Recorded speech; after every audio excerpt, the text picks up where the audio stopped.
오늘 약속한 대로 이번 주부터 매일 정해진 시간에 큐티하자. 네, 알겠습니다. 매일 하나님과 함께하는 시간을 꼭 가졌으면 좋겠어요. 정연이는 오늘부터 매일 큐티를 하기로 다짐하네요.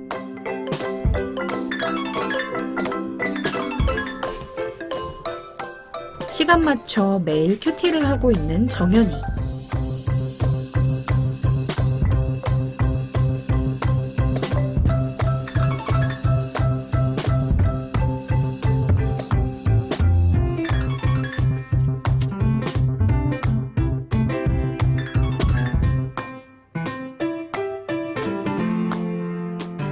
와, 벌써 한 달이 지났어요.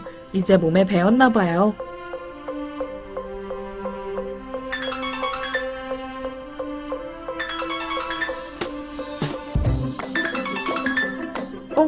오늘은 잊었나? 알람만 계속 울리고 있어요.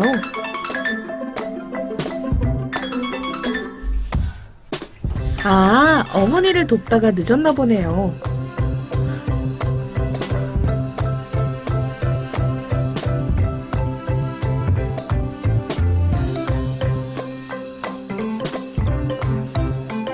나는 매일의 삶에서 하나님을 선택하기 위해 노력하고 있나요? 오늘 하나님의 말씀은 여호수아 6장 3절에서 5절입니다.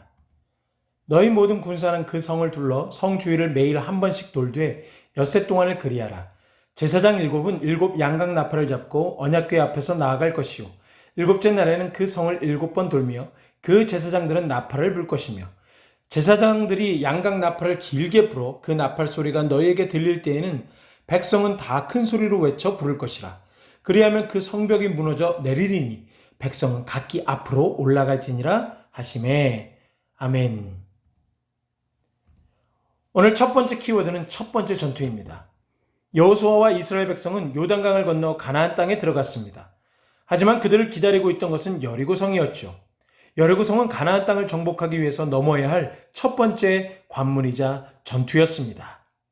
두 번째 키워드, 난공불락 여리고성. 여리고성은 천혜의 요새이자 난공불락의 요새였습니다. 게다가 여리고성을 지키고 있는 사람들은 거대한 아낙 자손이었고 그들은 방어를 위해 여리고성을 굳게 닫아두었습니다.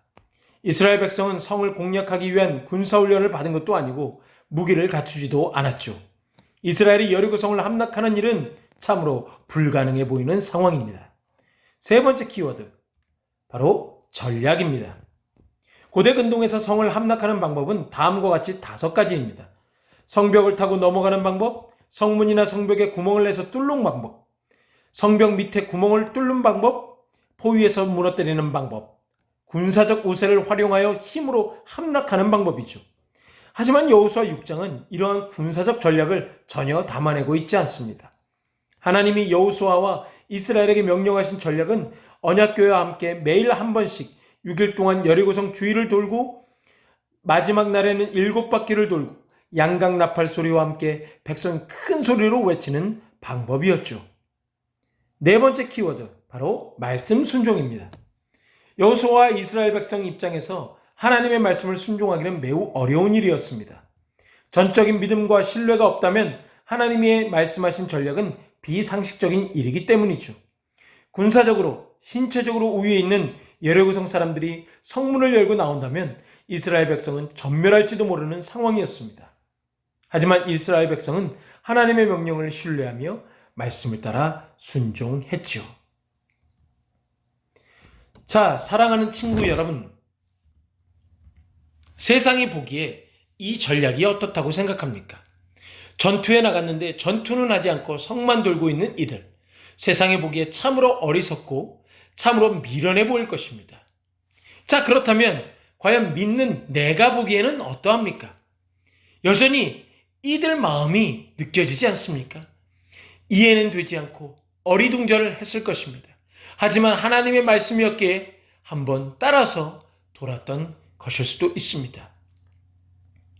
하나님을 신뢰하지 않았다면, 참으로 하나님을 신뢰하지 않았다면 이들은 이 방법이 참으로 어리석어 보이고 미련한 방법일 수 있습니다.